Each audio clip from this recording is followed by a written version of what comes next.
कि जालसाजी शब्द का क्या मतलब होता है। हमारे सपने चूर चूर हो गए। अब आपका मतलब है कि ये गैर कानूनी है?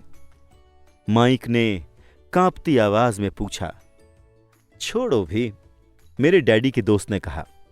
हो सकता है कि वो अपनी जन्मजात प्रतिभा का विकास कर रहे हों। डैडी ने उन्हें घूर कर देखा।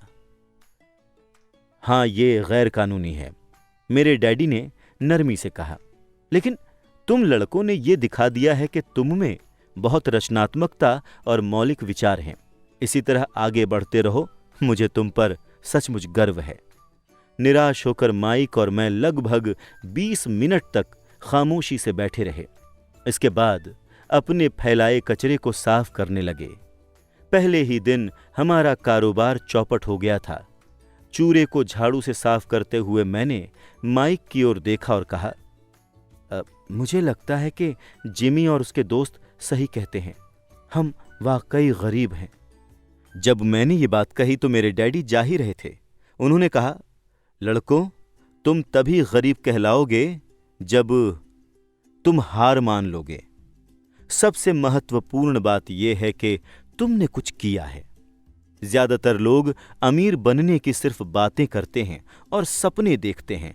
तुमने कुछ किया है। मुझे तुम दोनों पर बहुत नाज है। मैं दोबारा कहूंगा कि इसी तरह आगे बढ़ते रहो, हौसला मत छोड़ो। माइक और मैं खामोशी में वहां खड़े रहे। ये शब्द सुनने में तो अच्छे लगते थे, लेकिन इनसे हमें यह पता नहीं चलता था कि हम क्या करें। डैडी, ऐसा क्यों है कि आप अमीर नहीं हैं? मैंने पूछा। क्योंकि मैंने एक स्कूल टीचर बनने का विकल्प चुना था। स्कूल के टीचर दरअसल अमीर बनने के बारे में नहीं सोचते। हमें बस पढ़ाना और सिखाना पसंद होता है। काश मैं तुम्हारी मदद कर सकता, लेकिन मैं सचमुच नहीं जानता कि पैसे कैसे बनाना है। माइक और मैं मुड़कर दोबारा सफाई करने लगे। मैं समझाता हूं, मेरे डैडी बोले। अगर तुम लोग ये सीखना चाहते हो कि अमीर कैसे बनते हैं तो मुझसे मत पूछो। माइक, ये सवाल अपने डैडी से पूछो। मेरे डैडी? माइक ने हैरानी के भाव के साथ कहा। हां, तुम्हारे डैडी। मेरे डैडी ने मुस्कुराते हुए दोहराया। तुम्हारे डैडी और मेरा बैंकर एक ही है, और वो तुम्हारे डैडी के गुण गाता है। उसने मुझे कई बार बताया है कि जब पैसे बनाने की बात आती है तो तुम्हारे डैडी कमाल के हैं। मेरे डैडी? माइक ने अविश्वास में दोबारा पूछा। अब तो फिर ऐसा कैसे है कि स्कूल के अमीर बच्चों की तरह हमारे पास एक शानदार कार और आलीशान मकान नहीं है? शानदार कार और आलीशान मकान का यह मतलब नहीं है कि तुम अमीर हो या तुम पैसे बनाने की कला जानते हो, मेरे डैडी ने जवाब दिया। जिमी के डैडी गन्ने के बागान में काम करते हैं। वो मुझसे ज्यादा अलग नहीं हैं। वो एक कंपनी में काम करते हैं और मैं सरकारी ऑफिस में। कंपनी ने उन्हें कार दे रखी है। शक्कर की कंपनी आर्थिक परेशानी में है और जल्द ही हो सकता है कि जिमी के डैडी के पास कुछ न रहे। तुम्हारे डैडी अलग है माइक। ऐसा लगता है कि वो एक साम्राज्य बना रहे हैं और मेरा अनुमान है कि कुछ ही सालों में वो बहुत अमीर आदमी बन जाएंगे। ये सुनकर माइक और मैं दोबारा रोमांचित हो गए। नए उत्साह के साथ हम अपने डूबे हुए व्यवसाय के मलबे को साफ करने लगे। सफाई करते करते हमने योजना बनाई कि माइक के डैडी से कब और कैसे बात की जाए। समस्या ये थी कि माइक के डैडी बहुत ज्यादा काम करते थे और अक्सर देर रात तक घर नहीं लौटते थे। उसके डैडी वेयर हाउसेज, एक निर्माण कंपनी, स्टोर्स की श्रृंखला और 3 रेस्तराओं के मालिक थे। रेस्तराओं की वजह से ही उन्हें घर लौटने में देर हो जाती थी। सफाई पूरी होने के बाद माइक बस पकड़कर घर चला गया। उसने बताया था कि उस रात जब उसके डैडी घर लौटेंगे तो वो उनसे बात करके पूछेगा कि क्या वो हमें अमीर बनने का तरीका सिखा सकते हैं। माइक ने वादा किया कि जैसे ही उसके डैडी से बात हो जाएगी वो मुझे फोन करेगा, चाहे कितनी ही देर क्यों ना हो जाए। फोन की घंटी रात को 8:30 बजे बजी। ठीक है, मैंने कहा। अगले शनिवार मैंने फोन नीचे रख दिया। माइक के डैडी हमसे मिलने को तैयार हो गए थे। शनिवार सुबह मैंने 7:30 बजे वाली बस पकड़ी ताकि कस्बे के गरीब हिस्से तक जा सकूं। सबक शुरू होते हैं। माइक और मैं सुबह 8 बजे उसके डैडी से मिले। वो पहले से ही व्यस्त थे और 1 घंटे से अधिक समय से काम में लगे हुए थे। जब मैं उनके साधारण छोटे और साफ सुथरे घर की ओर बढ़ा तो मैंने देखा कि उनका कंस्ट्रक्शन सुपरवाइजर अपने पिकअप ट्रक में बैठकर वहां से जा रहा था। माइक मुझे दरवाजे पर ही मिल गया। उसने दरवाजा खोलते हुए कहा, डैडी फोन पर हैं और उन्होंने पीछे के पोर्च में इंतजार करने को कहा है। जब मैंने उस पुराने मकान की चौखट लांघी तो लकड़ी का पुराना फर्श आवाजें करने लगा। दरवाजे के भीतर सस्ता सा गलीचा था। गलीचा वहां इसलिए बिछाया गया था ताकि फर्श पर पड़े अनगिनत कदमों के निशानों को छुपाया जा सके। हालांकि गलीचा साफ था, लेकिन इसे बदलने की जरूरत थी। जब मैं सकरे लिविंग रूम में दाखिल हुआ तो मेरा दम घुटने लगा। यह पुरानी बदबू वाले फर्नीचर से भरा था, जिसे निश्चित रूप से संग्रहालय में रखा जाना चाहिए था। सोफे पर 2 महिलाएं बैठी थीं, जिनकी उम्र मेरी मां से थोड़ी ज्यादा होगी। महिलाओं के सामने एक आदमी कामकाजी पोशाक में बैठा था। वो खाकी स्लैक्स और खाकी शर्ट पहने था। उन पर अच्छी प्रेस तो थी, लेकिन स्टार्च नहीं था। वो चमचमाते कामकाजी जूते भी पहने था। उसकी उम्र मेरे डैडी से लगभग 10 साल ज्यादा रही होगी। जब माइक और मैं उसके पास से निकलकर पिछले पोर्च की तरफ गए तो वो मुस्कुराया। मैं भी संकोची अंदाज में मुस्कुरा दिया। ये लोग कौन हैं? मैंने पूछा। ओह, वो मेरे डैडी के कर्मचारी हैं। यह आदमी उनके वेयर हाउसेस देखता है और महिलाएं रेस्तरां की मैनेजर हैं।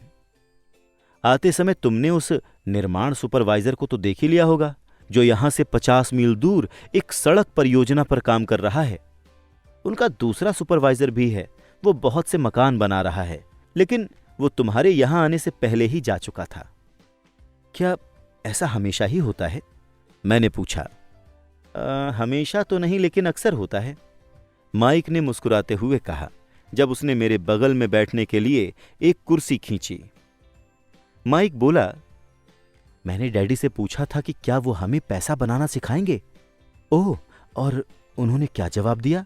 मैंने सधा हुआ सवाल किया। देखो, पहले तो उनके चेहरे पर हंसी का भाव आया, फिर कुछ सोचकर वो बोले कि वो हमारे सामने एक प्रस्ताव रखेंगे। ओह, मैंने कहा और दीवार से अपनी कुर्सी टिकाते हुए अगले पाए उठा लिए। मैं कुर्सी के पिछले 2 पायों के सहारे बैठ गया। माइक ने भी ऐसा ही किया। मैंने पूछा, क्या तुम जानते हो कि वो क्या प्रस्ताव रखने वाले हैं? नहीं, लेकिन हमें जल्दी ही पता चल जाएगा। अचानक माइक के डैडी जर्जर पुराने दरवाजे से होकर पोर्च में दाखिल हुए। माइक और मैं उछलकर खड़े हो गए। सम्मान के कारण नहीं, बल्कि इसलिए क्योंकि हम चौंक गए थे। तैयार हो लड़कों? उन्होंने पूछा, जब उन्होंने हमारे साथ बैठने के लिए एक कुर्सी खींची। हमने अपना सर हिलाया।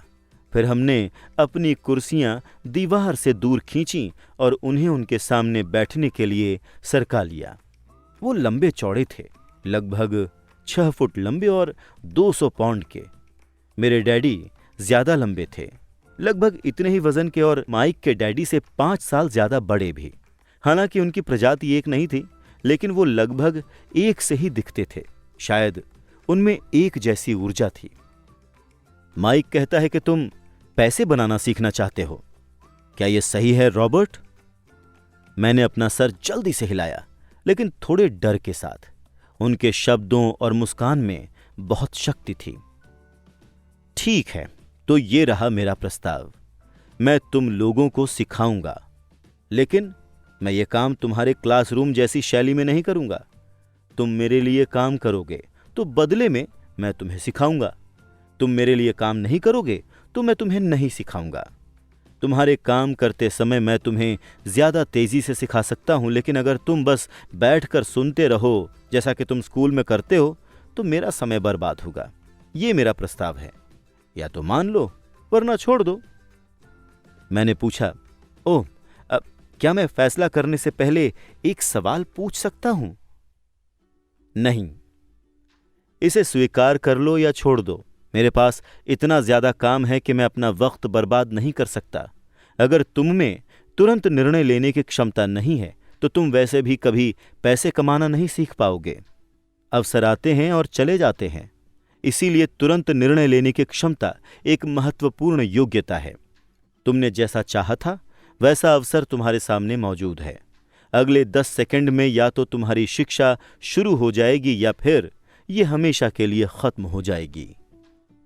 माइक के डैडी ने चिढ़ाने वाली मुस्कान के साथ कहा। मंजूर, मैंने कहा। मंजूर, माइक भी बोला। बहुत बढ़िया, माइक के डैडी ने कहा। 10 मिनट में मिसेस मार्टिन आ जाएंगी। जब मेरी उनसे बातचीत हो जाएगी तो तुम उनके साथ मेरे छोटे सुपरमार्केट में चले जाना और वहां काम शुरू कर देना। मैं तुम्हें 10 सेंट प्रति घंटे की दर से तनख्वाह दूंगा और तुम हर शनिवार को 3 घंटे काम करोगे। लेकिन आज तो मेरा सॉफ्टबॉल मैच है, मैंने कहा। माइक के डैडी ने आवाज धीमी करके कड़क लहजे में कहा, या तो मान लो वरना छोड़ दो। अब मैं इसे मानता हूं, मैंने जवाब दिया और खेलने के बजाय काम करने तथा सीखने का विकल्प चुना।